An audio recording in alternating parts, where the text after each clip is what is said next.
Hi, everyone. Welcome to Nom Talk, Nom Watch Review, part of Nom Talk Network. On this show, we review the latest film drops and throwbacks celebrating a milestone while eating and drinking our favorite movie snacks and drinks. I'm your host, Erric Ramirez, and right now I'm enjoying a lovely, lovely beer because it was a long, long day, and having a comfort food of a Cheesecake Factory cheesecake. So that is delicious. I'm so enjoying it right now. But I am excited to introduce you to my guests. I've had them on before, and I am really excited to get into this conversation they are going to have here in a little while. But Yaya and Waiya, thank you for coming. Yaya, go ahead and introduce yourself to everyone out there. Hi, I'm Yaya. So today I am drinking what am I drinking? Honey and lemon tea because no alcohol, because that's the one of the few rules of being in a horror movie. Alcohol gets you killed. And for some reason, every time I'm on stream, my mom decides to make Vietnamese food. So today I'm eating goong. One is shrimp and one is beef. So yeah. Ooh, sounds delicious. I wish. I'm just going to come and visit you and get some of that. Oh, please. And Waiya, introduce yourself to everybody out there. Hey everybody, I'm Waiya, known as Waiya Paints. Today, I'm going to be drinking Fever Tree ginger beer. So there's no alcohol, but it is kind of a beer. So, I mean, I'll keep my killer guessing. And I'm eating some curry ramen. Yum, yum, yum. Yum. Well, it looks like I'm going to be the only one to die because I'm the only one drinking alcohol. Dang it. But I am so excited to do this conversation with you guys tonight. Today, we are talking about Scream 6. Longtime franchise, came out in 97 and all the way to now. I want to talk to you guys about, like, first off, like, when you guys first got introduced to this franchise, were you excited in this one coming up? What were your feelings that they were going to do a sixth one? We'll start with you, Waiya. Well, I was first introduced to the franchise with the first one. I was like, I want to say a sophomore in high school. And moving into film school, I was deep into learning about how it's made. And it being so meta was refreshing at the time. Coming now to this one, kind of stale.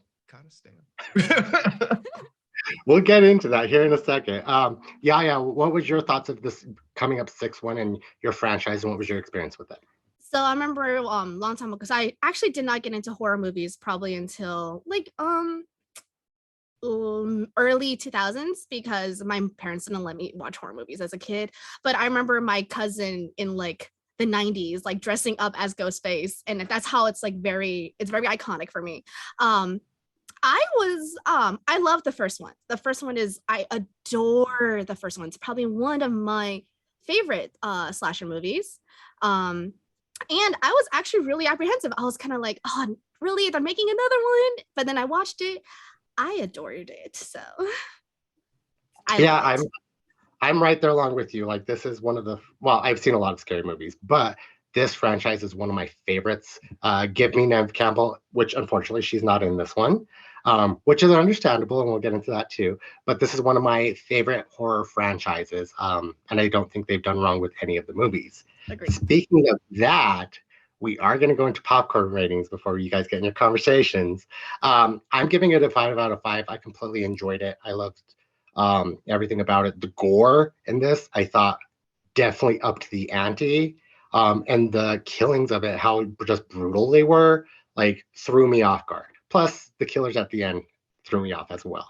Yaya, what was your score, your popcorn? I also gave it a 5 because honestly, same. I love horror movies. Slasher is my favorite genre, and it's been a long time since I actually felt antsy watching one, because a lot of times it gets repetitive. This was probably the first one I was sitting in theaters, and I felt my heart thumping with like anticipation.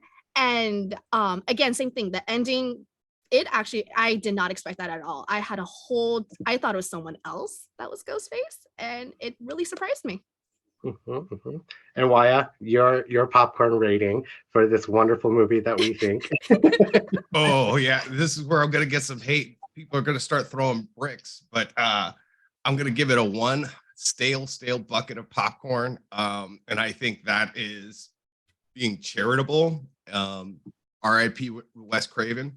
I really can't agree with what they've done to his franchise, And honestly, I don't feel personally that it should have been a franchise, and it meant more when it was just one movie. So being at number 6, it loses 1 bucket per sequel. That shouldn't have happened. So the next one, which inevitably is coming out, you're just going to give it no popcorns. Exactly. I'll watch it so I know why I hate it. Well, that's understandable, but let's get into this movie really quick and explain. So the originals from the last movie, Scream 5. So we're talking Gal Weathered, Sam Carpenter, Tara Carpenter, Mindy Meeks, and Chad Meeks survived the last movie. And now they have moved on to New York, much mimicking the second movie. They're in college, they're living together, and they're trying to get over the everything that happened, especially with Richie Kirsch and Amber Heard Freeman trying to kill them. So they moved to New York and they're having a good time. Now, I do want to talk to you about the beginning of this movie, because watching, it starts off like every other Scream. Woman getting a phone call, Ghostface talking to her, gets her into the alleyway. Now, were you guys surprised that so early on in this movie, after she died, Ghostface released their mask and they were just like, hey, this is Ghostface? What were your guys' thoughts on that? Waiya, we'll start with you. Yes, I was surprised, but the way they handled it, I hated it. Okay. One, I get them trying to keep it contemporary. That's a lot of the things you saw in the change with the Scream that came out a year before, where they switched it up and like, oh, well, it's over the internet a little bit, it makes it more topical. And this one, they have it as a Tinder date. My issues come with Tony Revolli, the actor that played him. While he's been in a lot of stuff that I like, he just comes off as so flat and low energy that I just can't get behind him, that he has motivation to do these things, because he very much comes across as a person like he kind of just did it because it was a thing to do, but it was he doesn't really seem hype about what he's doing. He doesn't feel bad about what he's doing. He's just kind of unaffected by what he's doing. So I guess in that sense, it makes him a good sociopath. But for me, the way they handled it, and they go, oh, well, here's the killer, and then surprise, he's not the killer, felt very like a ham-fisted M. Night Shyamalan twist in the first 5 minutes, but to the point of making the new Ghostface killer almost supernatural, to the fact that, oh, he figured out this killer was going to be the killer before he became the killer and already exacted revenge and is planning to kill the killer. And it's like, there's a lot of leaps that this movie wants you to take for this new Ghostface killer. And I'm like, come on, that's a bit too much. That's a bit too much. So he knew this guy was going to kill him already, and he killed and knew who his partner was and killed him too, and set this up. You're getting into that Jason supernatural territory while also trying to tell me, no, these are regular people. And I go, I'm sorry, no. Well, I don't think Ghostface has ever been a regular person, because been shot, been stabbed, and they still come back. Like, for instance, in the last movie, Amber Freeman like gutted Dewey and lifted him off the ground, and that little tiny little thing could probably not do that. So there is a supernatural feeling. There are some strong women. And I'm not going to discount somebody's size and saying, oh, well, this is outside their realm of strength. Fair enough. But there's a realm of disbelief. The idea that they already know who the killer was before they did their first killing, and their partner, and murdered them and set them up in a fridge. Come on. But that was explained in the end, though. We can get to that too. Yes. That was explained. Yaya, what are your thoughts on this? I did agree. Like the opening, like I was very much like, hey, I was caught by surprise. I was like, wait, that so that beginning actually made me, at first was all like, what is going on? Are they doing this? Is it going to be, are they completely doing a completely new, like, formula for Scream? And I was at first really disappointed. When that happened, I was kind of like, ew, really? Until it got to later on. And then the whole time I was screaming at the teacher. I'm just like, you like horror movies, you teach horror movies. And I do like that they did address it. They're like, oh, you teach it and you still walked into the alley alone. Because the whole time I was like, oh my God, you are a woman in 2023 and you still decide to go down a dark alley by yourself. And the one thing that I did not like was that like there were so many people around and no one was aware. No one was like, I don't know. So that one for me was just more of a kind of like, okay, that was a little too like horror movie like trope that like no one like kids like, because in real, like if someone was screaming, people are nosing up. At least people would come up with like a cell phone, be like, oh my God, what is going on? So that one was for me at the beginning. I was kind of like, But then they got to the part where it was like, oh, the colder and thing. And I did not actually expect the body in the fridge. I actually thought that his partner was actually going to murder him. And like, then we have like the ghost face, and then there's going to be another partner later on. So for like the whole part where it became a third ghost face and it ended up being the original two or not the real one, I was like, okay, you piqued my interest. Let's try this. Yeah, no, I'm right there with you. Like that whole thing of her screaming and being the professor and explaining the tropes of scary movies to him while she's on the phone. I'm just like, come on. Yes. We've done this before. Tara kind of did it in the last movie. But in just showing him, I was very disappointed.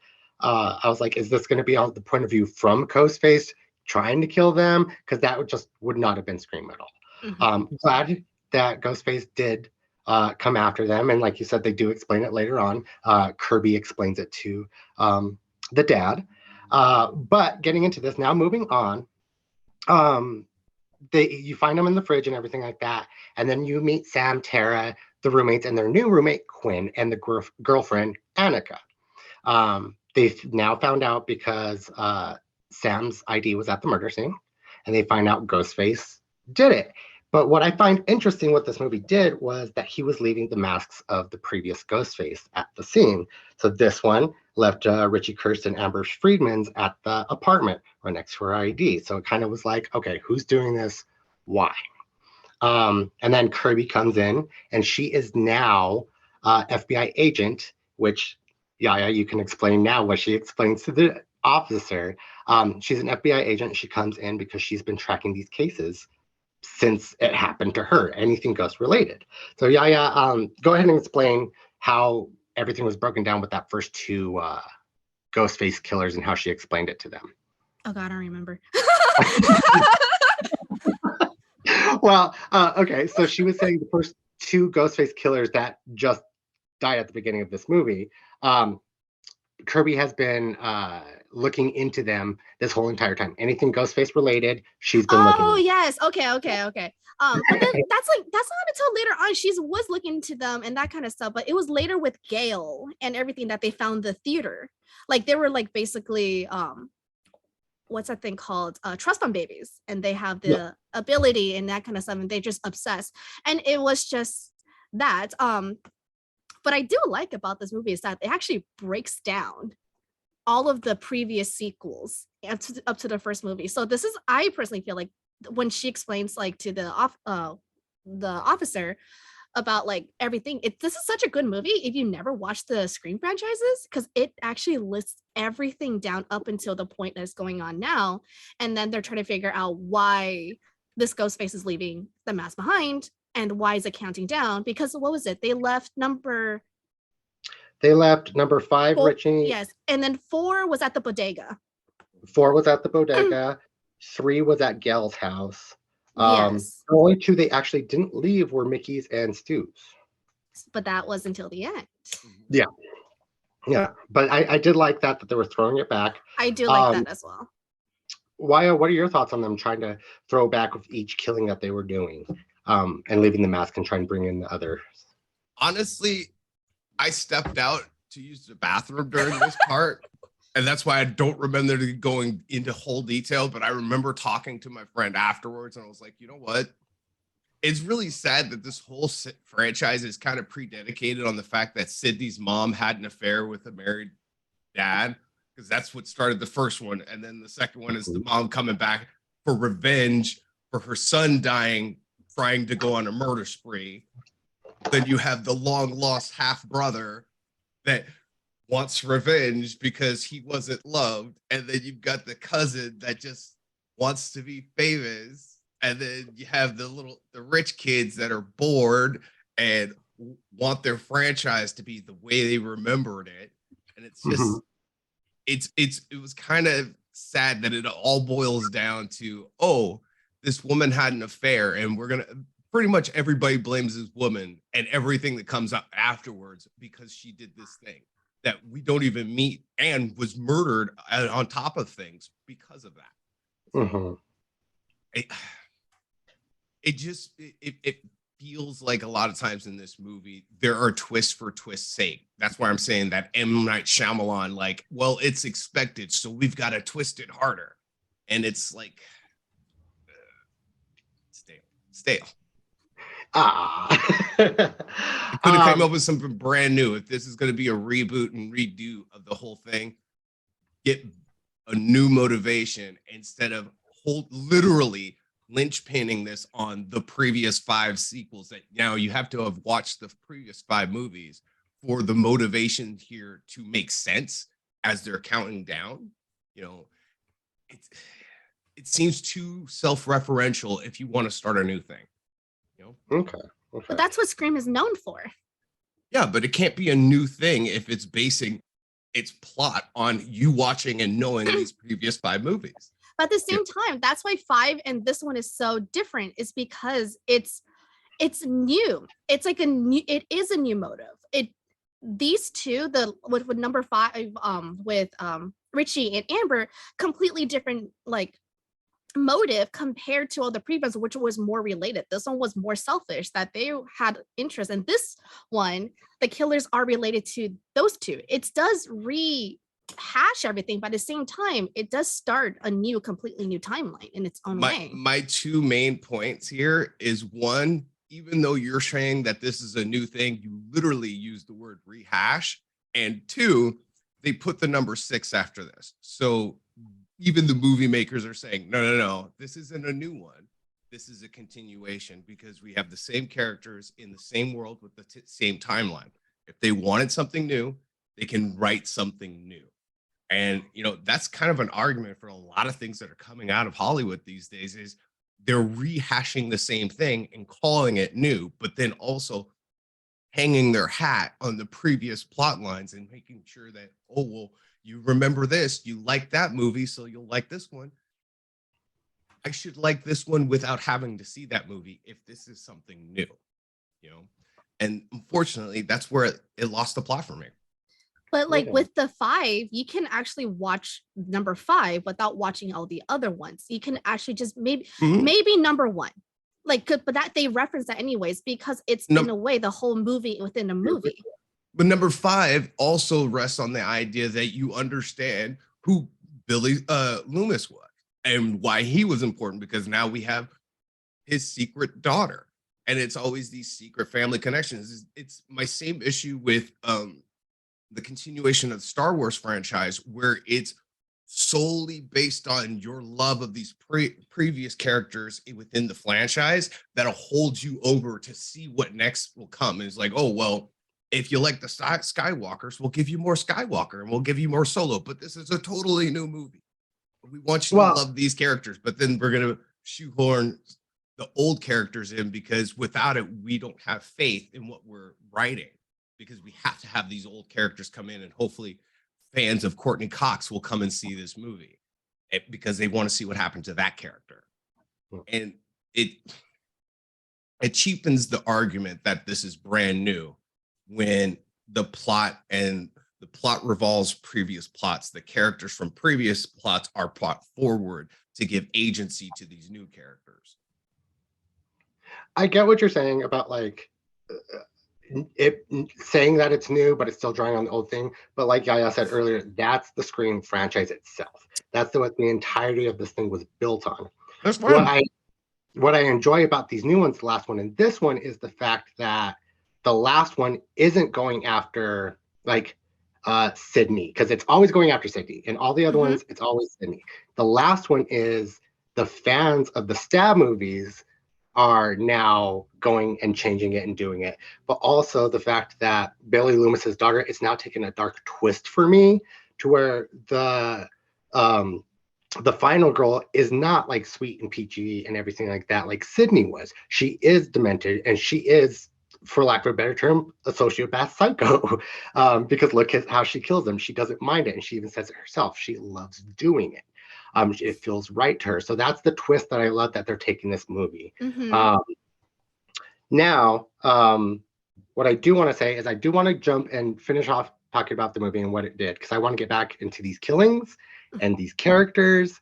So the rest of the movie, Quinn, the roommate, is the first one outed. She dies. She gets killed, which, as a Scream fan, I was so sorely disappointed with myself, because every other killing you see in person except for hers, which I was so mad at myself at the end. I was like, they did the exact thing and I still fell for it. Correct. But Quinn dies. Ghostface goes after them and then kills, unfortunately, the girlfriend, Annika. She falls, which was a brutal death. That was the one that got me. That one freaked me out. I can't do heights. Out. The crunch. Oh, in the face, showing the face. Oh, yeah. Like we've seen in Scream 2, we've seen people throwing off things and everything like that. Or Sarah Michelle Gellar, but we never saw it. Like I said, this movie was so gory and so brutal. But then it goes on from killing them, and they're looking for Ghostface Killer, and Gal takes them to the theater, which is the shrine that these two earlier in the movie have supposedly built. And it has all the costumes from everybody: Stu and Billy, Mickey Debbie, Roman, Charlie Jill, Richie Amber, all of them. It has costume pieces. It has things they were killed with. It has all the knives. And it's just a shrine, and that's why they're going after them now. Plus, you get the whole storyline that Sam in the last movie was faking it and killed the other two on purpose, and she was setting this up. So that's a storyline in this.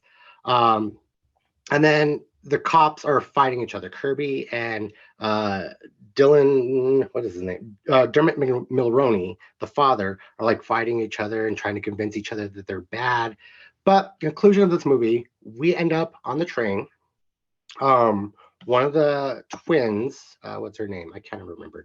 Mindy gets stabbed on the train. The others, Kirby, Kirby, Sam, Tara, Chad, all end up at the theater. They convince them that Kirby is the killer, but lo and behold, we have the father, who is the cop, the friend who they said was earlier in the movie, which I thought it was him from the beginning, and surprise, surprise, Quinn, who died at the beginning of the movie, were the killers. And the only reason they were doing it is because it was the son and brother of them, Richie, from the last movie, and they were pissed that she killed him. And lo and behold, they fight him again and they die. Yaya, what are your thoughts on like this whole movie, how it ended, this plot twist of Quinn being like, hey, I'm alive? See, it's like I said earlier, I was so pissed at myself that I fell for it. I was like, are you kidding? It's like, the fact that she came back, I was like, dang, they really killed the hot character first. And it made me pissed because I'm like, wait, never mind. The first character that died was a POC, like LGBTQ character. They really killed, like, anyways.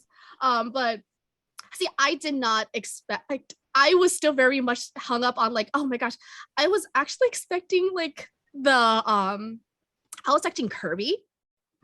I was actually expecting Kirby because, so like I was expecting like a twist of like, oh, like a survivor becoming like snapping and becoming like, the killer. So I was actually really surprised it wasn't Kirby. I thought it was like cute boy. I thought it was cute boyfriend again. Because I was yes. I thought it was cute boyfriend. Danny. Yes. So I was like, oh, it wasn't the love interest this time like it was last time. So I should have expected that it wasn't the love interest because the last movie was the love interest. But I don't know. I was just kind of sus. He was too cute. He was too cute. He was too cute. Too sweet. Yeah, right? I love how they were killed. I love how like Quinn was killed, like shot right in front of her dad. I was like, karma. I love that, like, Tara, like, was it what's his name? Ethan? Like the Yes, Ethan was Yeah. The curly hair guy.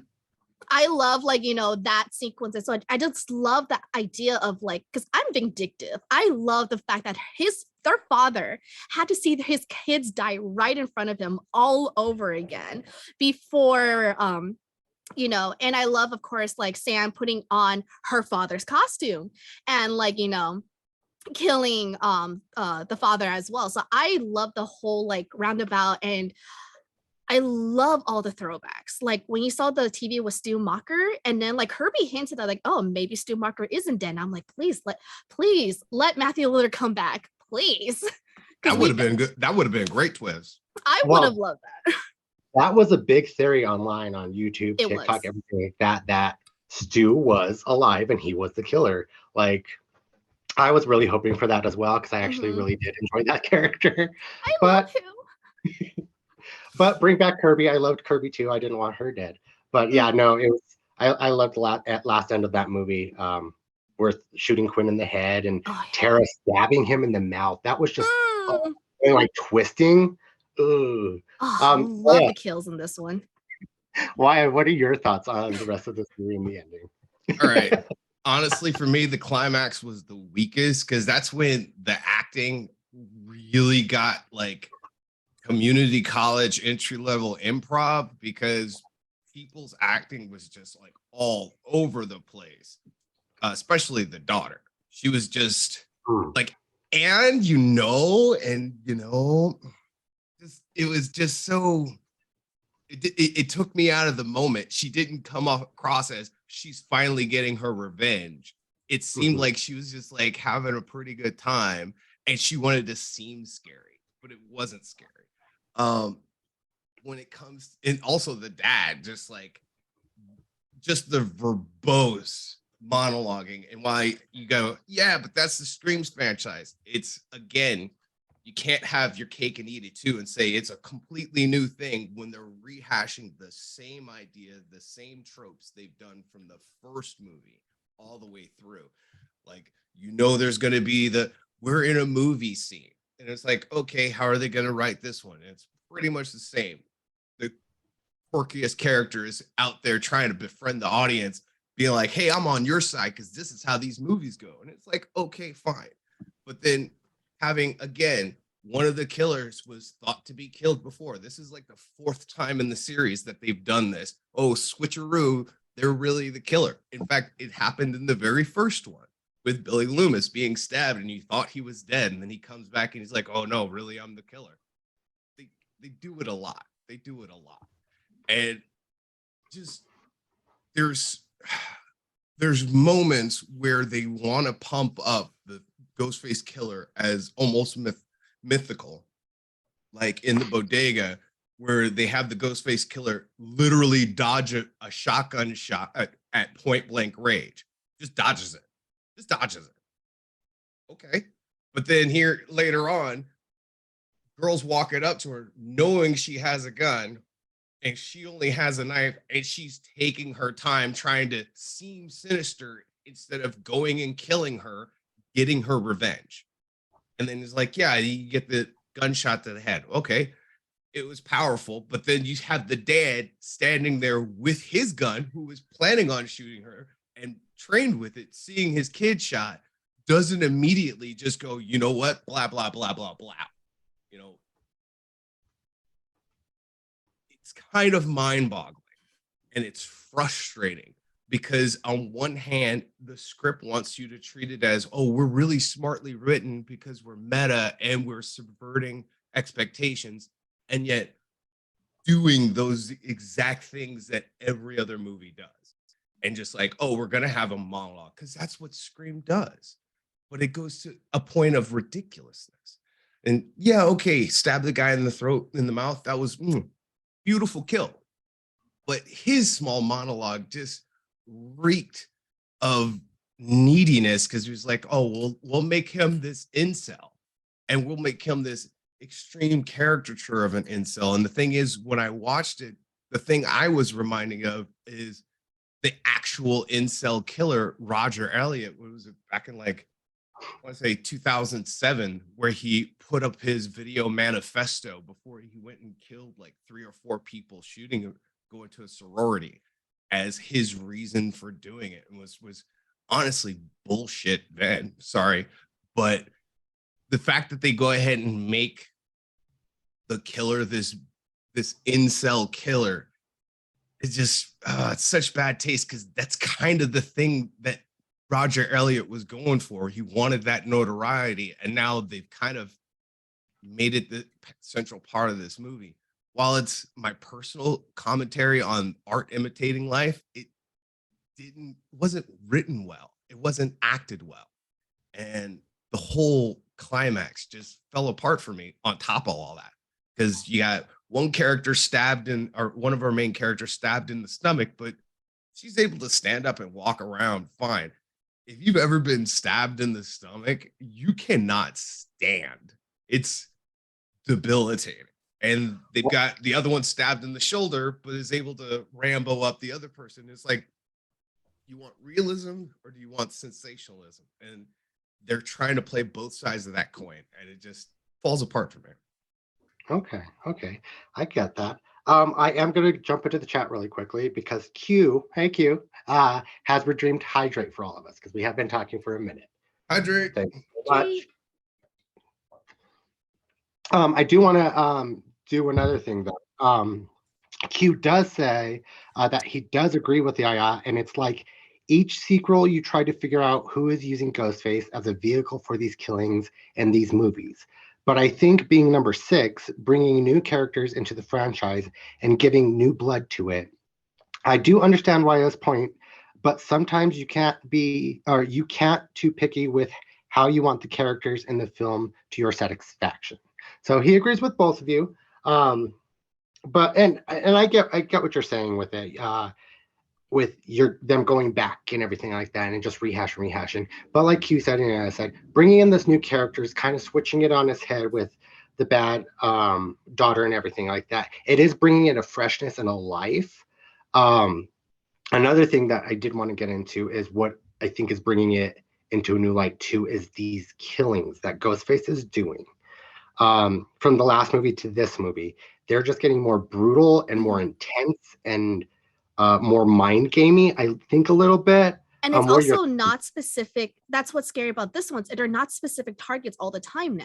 It could be anyone. It's not just within the friend group like you saw in the first one or those associated. Like with the number 5, the reason why Richie and Amber is because Amber, one, was like hyper fixated living in Stu Macher's house, and the other one was just like loving the franchise but hating the previous film.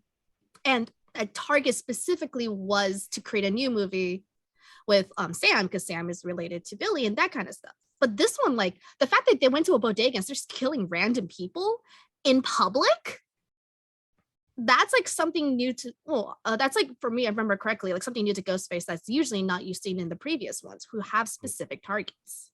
Mm-hmm.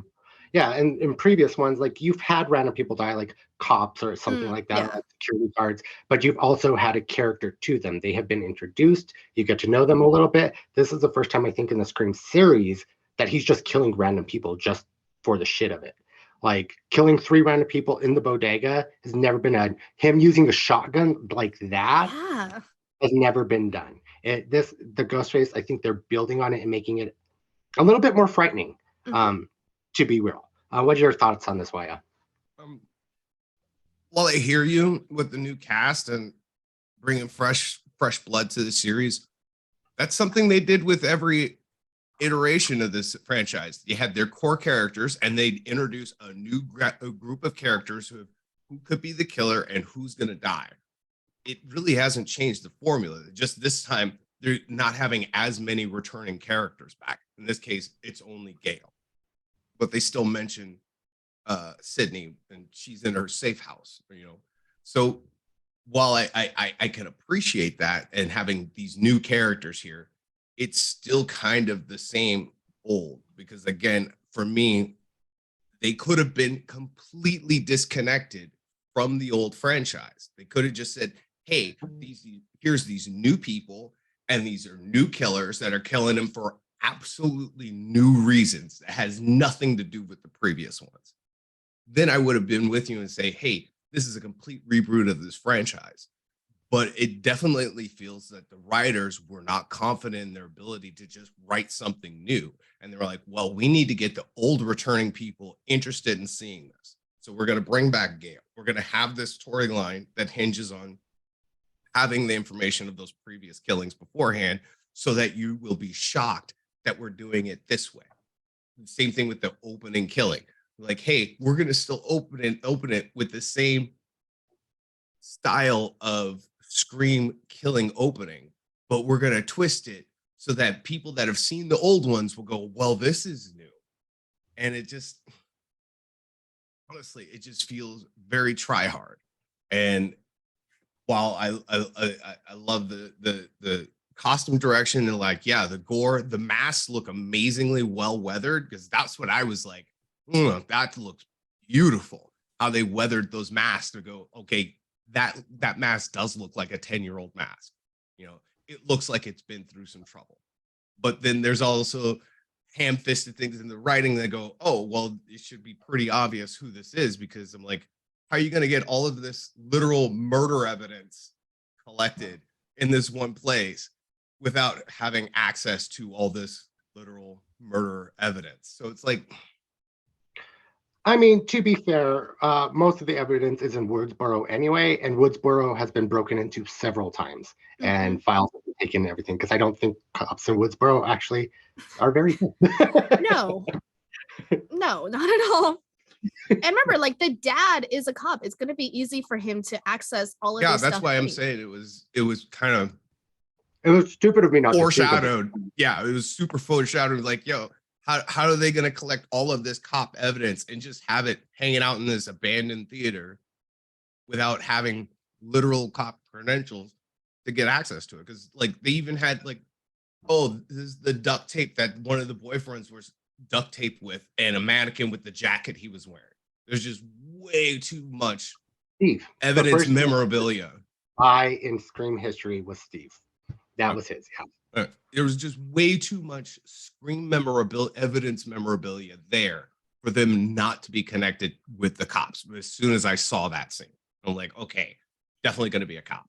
Has to be, because they're going to have to spend way too much time explaining how they got this stuff if it isn't a cop, because then it's not going to make sense. But Kirby also does explain, because this happens in real life, as in like, it might not be cop, like just people, like, you know, evidence does get lost really easily in, like, you know, the lockers, because if once a case is closed, usually people don't look at these anymore unless something is reopened and had to go back and that kind of stuff. So for evidence to be sold from, like, you know, someone who works at like a department to probably just like a private collector is also very plausible as well, because it does happen in real life. Yeah, but they don't sell the murder weapons. They don't sell the murderer's outfit. They'll sell the repossessed car. They'll sell the repossessed house, maybe the jewelry, but the actual murder weapon, no. That's why George Zimmerman had to fight and sue the state to get his gun back from killing Trayvon Martin. And then he eBayed that. So yeah, those things do get sold, but not in the mass that you're talking about here. There's a leap of logic going, okay, well, somebody broke in here and was able to steal mountains of evidence, not just like one thing here and there that go missing, or maybe a box of things go in there. Like everything connected to every one of these murders has essentially been ransacked and then put on display in this museum. And I go, as soon as I saw it, I'm like, oh, that's a cop. And so in my mind, I'm waiting for one of the cops to be a bad guy and somebody that's already been killed coming back to tell us, oh, really, I'm a killer. The biggest throw-off for me is the supernatural moments of like him literally, I don't know which one it was in the bodega, but literally dodging a shotgun blast at point blank range and then being able to kill the shopkeeper with the stabbing. And I'm like, that's a lot. That's a lot. That's a lot for me. Well, and that's why I say this killer seemed a little bit more brutal and a little bit more ethereal, sinister, thank you, than others. I do want to jump on the chat for a second, because TJ, is following along in our conversation about the police gear and everything like that. They say also this could be incredibly niche, but as a kid, my dad brought me to auctions as a few times where they auctioned off old police gear and stuff from cases that they didn't need anymore. So it's very possible that, especially in Woodsboro, that they were just auctioning this stuff off because they didn't want it, they didn't need it. So it is possible. They do, but you're not going to see, oh, this is the rope the killer used to kill 4 people. Who wants to bid on this? The city doesn't do that. Yeah. They also do say, which I was very interesting, TJ does say this movie's opening was the second best of the entire franchise. What are your thoughts on that? I know I have thoughts. We'll start with you on this one, Waiya. I can start. You guys are both okay. It's okay. I got it. Okay. Go ahead. I don't think it's so. I actually think this is probably third. I think that opening from the last one with Tara was probably the second best because now you brought in the technology with the locks and everything, and that's where it really started to get brutal with me. Is like when the killer stabbed her and then broke her leg and you saw it. Like that is probably my second one. But you can't beat the first one. Nobody could ever beat the first one. But now it's your turn, Waiya. I semi agree with you. The first one for me was the most shocking because it was the first one, and this was them literally turning franchise and the genre on its head and being very meta introspective on what they were doing. I was blown away, and that's part of the reason why I feel like it should have just been that one movie. But then, money being what money is, motivates people to just make more. So. Yeah, what are your thoughts on this? I agree. I actually, this one, while was really good because it did throw me for a loop, I do enjoy the fifth one's opening a lot more. And that for me, again, is also, I agree, it's to me, the second one, best one. Because the fact that she also brings up, like, they did it here kind of where it talks about the elevator with, like, of course, the professor lecturing that. But with Tara talking about, like, the Babadook and that kind of stuff, the elevated horror and how, like, it's not just, killing motives and that kind of stuff. There is like symbolism, there's metaphors for like like a woman's psyche, motherhood, and that kind of stuff. And agreed that the gore in that one was crazy. Her like the knife going through her hand and her like that, I'm like, that's like one of my fears because I'm like, as a sewer, I do stab my hand a lot because of like scissors and stuff. So I'm just like saw that I was like but agree, best one can never beat the first one. That is just classic. That is just like nothing can top that. But this one was not bad. What's in my second? But this one, I agree. This one probably third or fourth favorite one. Mm-hmm. Yeah, definitely. My least favorite probably has to be number 4. That entire movie is probably the lowest on my list. I did want to mention to that to you, Waiya, because the third ones we had them in Woodsboro, them at college, them in Hollywood doing the movie, whatever. And then the fourth one was about 10 years later, where they brought in Kirby and everything like that. And they were trying to do the webcams and everything like that. And she was trying to be the new Sydney. I feel like that is the weakest movie in this entire franchise and a movie that I could just like take out. And then this would have been a good continuation from that, from the third movie to like the last movie.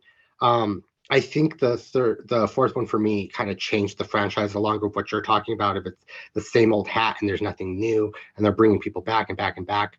What are your thoughts on this? Do you think all of them should go away? A couple of them can stay? What are your thoughts, Waiya? Personally, I stand by Scream should have just been a single standalone movie. I think it would have been more punchy and more profound as a retrospective on the genre if it was just by itself. As soon as it became a sequel franchise, it became a parody of itself. And then that level of meta is just not sustainable because then it just becomes, oh, well, how much can we reference ourselves without getting tired and old? And unfortunately, that got tired after the second into the third one. No, excuse me. For number 4, I have a little bit of a personal connection because Hayden Panettiere, I've been a fan of her since Heroes. I will watch everything she does. Like, even if I didn't like it, like the Texas show she was on, I gave it like half a season and I couldn't keep going. But I honestly, I'd put Scream 4 above these two, even as much as I love Jenna Ortega these days. It's just, it just feels so tired. And since without having Wes Craven at the helm to do the writing to make sure it's still staying on point, because it just felt like people trying to write like Wes Craven, but not being Wes Craven. And he has such a pedigree in the horror genre and knowing how to effectively poke fun at the genre while still being absolutely terrifying. Look at Nightmare on Elm Street. You know, that when it came to this, it seemed like things were changed for change's sake, yet they were still holding on to the old torches. And again, it just comes down to that same criticism I've had since the beginning of this. It's just they want to be taken as fresh and new while at the same time not being fresh and new. And it just doesn't work for me. It's incongruent. Okay. Yaya, what are your thoughts on the franchise as a whole? And would you throw one out? Would you put more in? What are your thoughts? Like for me, if really down to it, then yes, I think that if they should have stopped at one was really good, and then to do after that. But of course, that's not going to happen. That doesn't happen with any horror franchise, any slasher franchise. You have sequels like there's so many sequels of Nightmare on Elm Street, Friday the 13th, Halloween, to the point that, it's inevitable. So while yes, I do wish that they stopped at the first one, they could have done what Halloween did, where it's like, the first one, and then like you disregard the other ones, and now you have the current trilogy, and that one's supposed to be like the direct sequel of the first one, and all the other ones are just kind of like fan fiction. Or but the thing is, like, unfortunately, what they did with this one, with the whole Randy Meeks being the uncle of Mindy and Chad, it would have been kind of hard. They could have introduced things. I did like there is a throwback to it, but at the same time, like, if they did 5 and 6 like they did with the new Halloween, I think I would have enjoyed it a little bit more, because I don't believe in like making completely new, having the same name, like remaking it like they did with Hellraiser. Like what they did with Hellraiser in the new one, it's great. But because there's just, they try to keep the core of it, but changing it up, it just made it very much like, I personally didn't think that they should have done. I like the fact that this is a sequel and there is a continuation of 5 and 6. So me personally, I would have just loved 1 and then 5 and 6. I agree with you a lot of things, but I'd also point out that there is plenty of horror movies that are one-off that were amazing, like Cabin in the Woods, one and done. And it was spectacular. They made enough money that they could have made a sequel, but they didn't. And if they ever do, it probably cheapened the first one. Oh no, Q, why do you do this to me, Q? I know. Oh, I don't know any puns, Q. Does anybody know any jokes? Give me a second. Give me a second. I'll got something. I'll think of one. I'll get to you, Q. I will get you. I'll look at one and I'll get you. I'll take a stab at it. All right. This one, I had a killer time. There it is. High five. Hey. I did want to, before, because we're getting close to the end here, I did want to talk about this cast. Because we have been bringing up that they're bringing back people and everything like that. But this cast of Courtney Cox, Melissa Barrera, Jenny Ortega, Jasmine Savoy Brown, Mason Gooding, which I didn't realize until yesterday was Cuba Gooding Jr.'s son. Don't know how I didn't notice that. Skeet Ulrich, Roger Jackson, Dermot Mulroney, Jack Champion, Josh Shigata, Leanna Librato, Hayden Panettiere. What did you think of this cast? Do you think they played off of each other well? Do you think any of them should have died that are still alive? We'll start with you on this one, Yaya. So I actually enjoyed it. So as much as I know everyone loves Jenna Ortega, I'm okay with her. I'm not like the super, like, everyone loves her. My cousin was like, "You're just a hater." I'm like, no, I'm just kind of like, she's good, but she did do a good job personally in what I felt. But anyways, I like the cast. I am like, I was actually really down for Gail dying. I was scared for her to die because I was kind of like, no, nostalgia reasons. But I was like, okay, since Dewey's dead, she can die. Mhm. I was actually surprised that the core four and Gale were alive, and I guess that's what they were trying to. They did kind of like address that in the beginning about like, oh, it's the requel, like anyone's fair game now, even nostalgia characters and stuff. And I was actually surprised that this is for me like the fact that all the main characters were alive, and that is crazy. So I would have been okay like killing all of them, not gonna lie. But I'm just morbid. But no, I love the cast. Wasn't too fond of Courtney Cox in this movie for some reason. Like she was it wasn't the and I understand it's like the death of Dewey supposed to be a play in it, but I'm just like, she wasn't like it through her character was like the fact that she wrote the book again that she promised she wouldn't last time, that she would write about Dewey, but Gail becoming her sleazy, like, like reporter self again after what she'd been through after the death of her best friend and her ex-husband. I was not too fond with Gail's character this time, nor with, unfortunately, with Courtney Cox's performance as Gail this time. I did like Sam's character and her portrayal, how like she's accepting the darkness even though she's still very much like, no, this is not right. The fact that she's still in a way battling it, and you can kind of see it in the end when she's holding the mask in her jacket before letting it go. There is that darkness there, and I like it. And I like that in a way she's like her darkness is contagious, that her sister Tara is starting to get that darkness in her too, even without being related to Billy. And of course, I love Skildrick, so I'm so glad he still came back in cameos. He's still hot as ever. Anyways, so yeah. Okay, I get you. Also, Q says, "Well done, Yaya." On your part. Thanks, Q.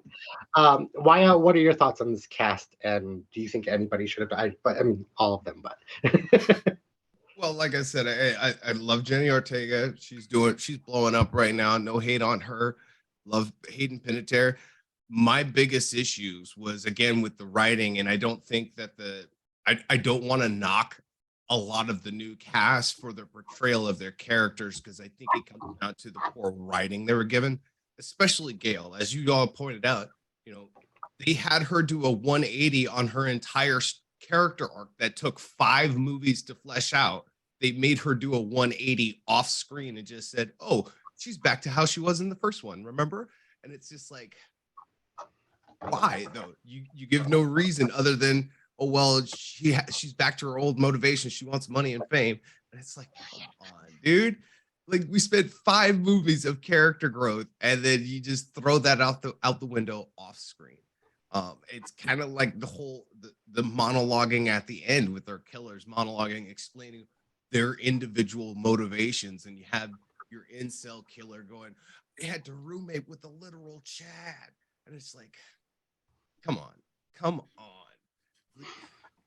This is bad writing. You're doing a disservice to these characters and a disservice to these actors, because you're not giving them anything to actually be relatable and emotive about. Yeah. I love the actors, hated the characters, and that's on the writer. Okay.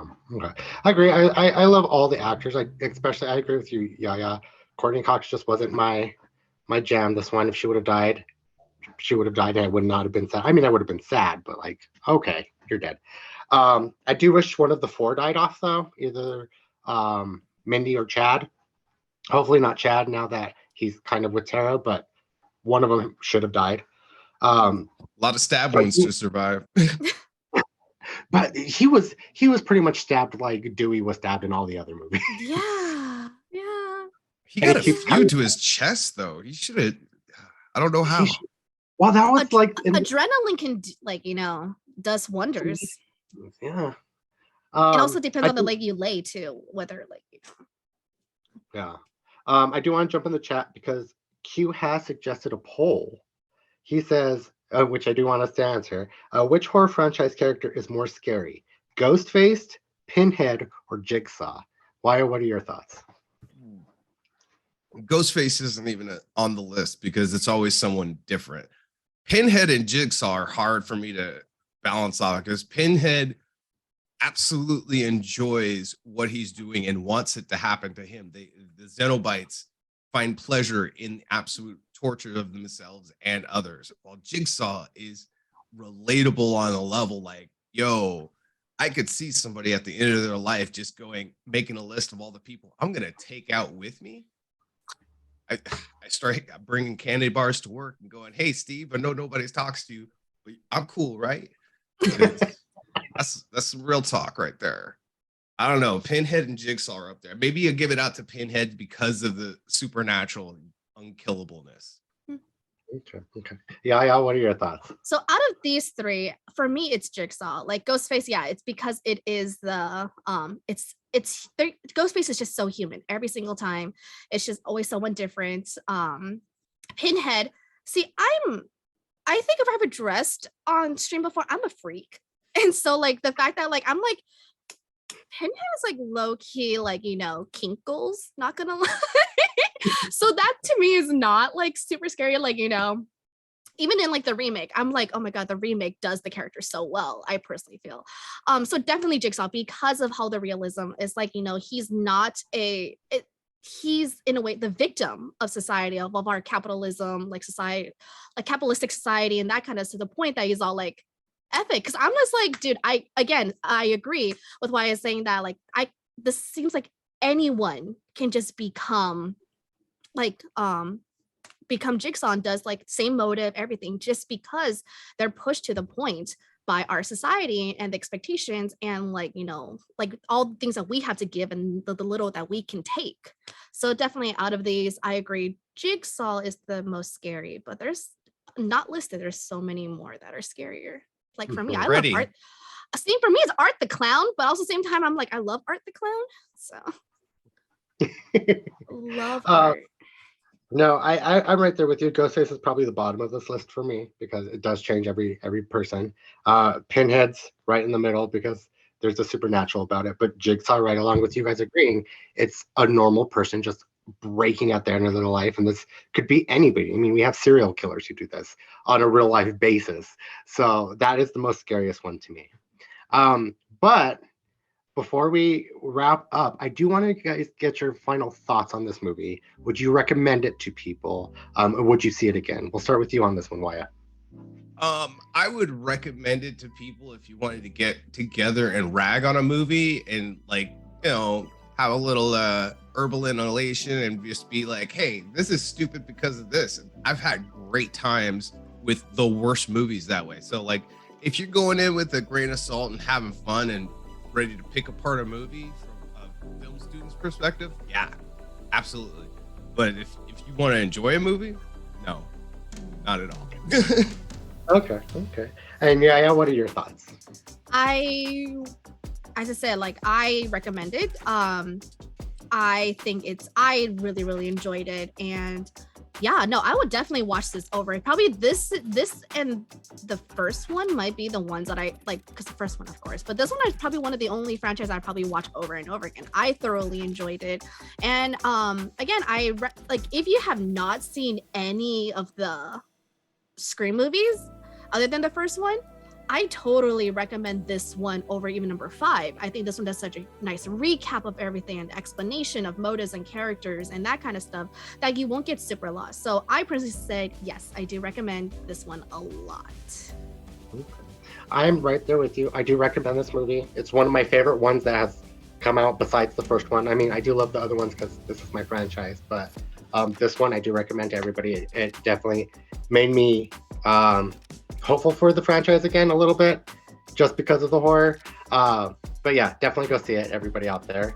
But that is all the time that we have today talking about Scream. I do want to thank you, Waiya and Yaya, to come on and talk about this. I do want to let everybody know where they can find you out there. Go ahead, Yaya, let them know where they can find you. So hi, you can find me on Twitch at My Hamachi. I stream Mondays, Wednesdays, Fridays from 3 p.m. to 5 p.m. Pacific Standard Time. You can also find me on YouTube at Jade Yaya, where I make videos about Chinese history, Chinese culture, traditions, and all that fun stuff. And you can find me throughout all social medias, such as TikTok, Instagram, and all that fun stuff, either at Jade Yaya or at My Hamachi. Nice. And Waiya, where can people find you out there? Well, I'm not streaming as much these days, but you can find me here at Waiya Paint Stream, or you can check me on my YouTube where we're doing this latest one where we teach you how to paint stuff like that. Oh, And you cool. can't see it because I like it. It looks cool. But if they check you out, they can definitely see it. You can find me on all social medias, TikTok, Instagram. I don't have Twitter anymore, unfortunately, but all other ones at Heartless7. That's HARTL, the number 3, SS, the number 7, on all platforms. I do want to thank you guys for tuning in, and be sure to join our Discord to keep this conversation going, as well as subscribing to our platforms, all of our other platforms, at Nom Talk Network. And then tune into our next show. But until then, I'm your host, Erric Ramirez, and everybody have a nomorific day.